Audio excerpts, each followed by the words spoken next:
খাবারের মধ্যে অবশ্যই সরিষার খোল ব্যবহার করতে হবে। এখন এটা গরমের মধ্যে আমরা কিন্তু সরিষার খোলটা দেই না, তখন আমরা সয়াবিন দেই। আসসালামু আলাইকুম, কেমন আছেন সবাই? আশা করি সবাই ভালো আছেন। আজকে আপনাদেরকে জানাবো শীতকালে কিভাবে গরুর শরীরকে গরম রাখা যায়, অর্থাৎ প্রচন্ড শীতের সময় কিভাবে গরুকে শীতের হাত থেকে রক্ষা করবেন, এটা নিয়ে আর কি বিস্তারিত বলার চেষ্টা করব। রাত্রেবেলায় বাইরে ঠান্ডা বাতাস যেন গরুর শরীরে না লাগে, তার জন্য ফার্মের যে ফাঁকা জায়গাগুলো আছে এগুলো কিন্তু বন্ধ করতে হবে। দ্বিতীয়ত হচ্ছে ফ্লোর যেন ভেজা এবং সাথে সাথে না থাকে।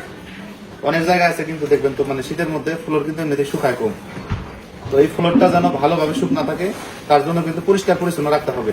এবং মানে দুপুর 1টা-2টার পরে কিন্তু গোসল করানো যাবে না। এখন বিকালবেলায় কিন্তু গোসল করালে ফ্লোরটা কিন্তু শুকাবে না। 3 নাম্বার হচ্ছে খাবারের মধ্যে অবশ্যই সরিষার খোল ব্যবহার করতে হবে। এখন এটা গরমের মধ্যে আমরা কিন্তু সরিষার খোলটা দেই না, তখন আমরা সয়াবিন দেই। সয়াবিনের যে খোলটা আছে ওইটা কিন্তু আমরা ব্যবহার করি, কিন্তু শীতের সময় আমরা কিন্তু মানে সয়াবিনের খোলটা বাদ দিয়ে এখন কিন্তু আমরা সরিষার খোল দিই। ওই সরিষার খোলের পরিমাণ হচ্ছে 250 গ্রাম থেকে 300 গ্রাম। এরপরে হইতেছে এর সাথে দিবেন চিটাগুড়। এই চিটাগুড়টা দিলে কিন্তু মানে শীতের সময় গরুর শরীরে একটু স্ট্রং রাখে। তারপরে শীতের সময় কিন্তু অনেক ক্ষেত্রে গরুর একটু রুচি কমে যায়, তারপরে গরু কিন্তু জীর্ণশীর্ণ হয়।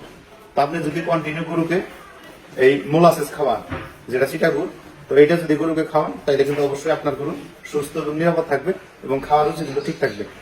তো শীতকালে আর একটা আমরা যে ভুলটা করি, আমরা কিন্তু গরুকে গোসল করাই না। আসলে যদি শৈত্যপ্রবাহ না থাকে তাইলে কিন্তু আপনাকে কন্টিনিউ প্রতিদিন যে জায়গায় 3বার করে বা 2বার করে গোসল করাতেন সে জায়গায় কিন্তু 1বার করে গোসল করাতে হবে। এখানে কিন্তু নালি দেওয়া আছে, তারপরে খোল দেওয়া আছে, দানাদার খাবার দেওয়া আছে। এই যে দানাদার খাবার, আমরা সমস্ত খাবার একত্রে মিক্সার করে কিন্তু তারপরে খাওয়াই।